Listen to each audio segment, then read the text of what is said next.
Now, South Africa's youthful population as well as industrialized economy make the country an attractive investment destination.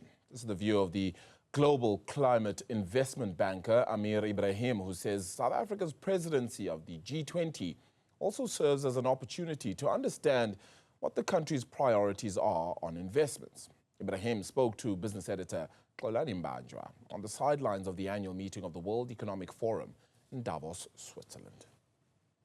So it's the final day of the World Economic Forum, and we've spent the week actually speaking to local businesses and government leaders about what South Africa's potential is on a world stage. But we haven't really heard from a global point of view. Ameer Ibrahim is a climate investor with family office operating out of the UK, and he has attended a lot of global events, BRICS, FOCAC, you name them, you've been there.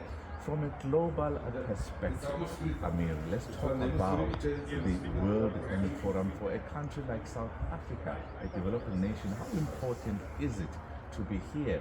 And for this year, what stands out for you? Well, it's a pleasure to be with you here today at the closing of this year's World Economic Forum. And it has certainly been very eventful, and to really look at the current changes that are taking place internationally. This has really formed the dialogue that is taking place over this week.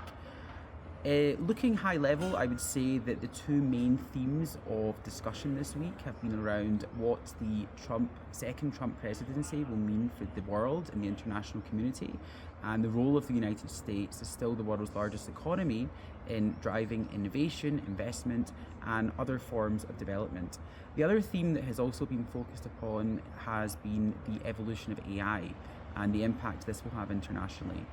Specifically, to relate to your question, looking at South Africa this year will be front and center on the world stage. As we know, this is the first time that an African nation has actually hosted the G20 summit that will take place later this year.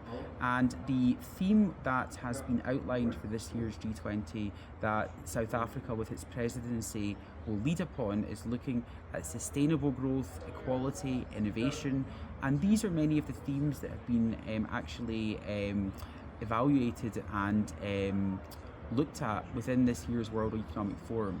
Of course, there has been a delegation from South Africa and from other African states at the forum that have been incredibly important in actually forming the dialogue and discussion around the macro issues that are taking place internationally currently.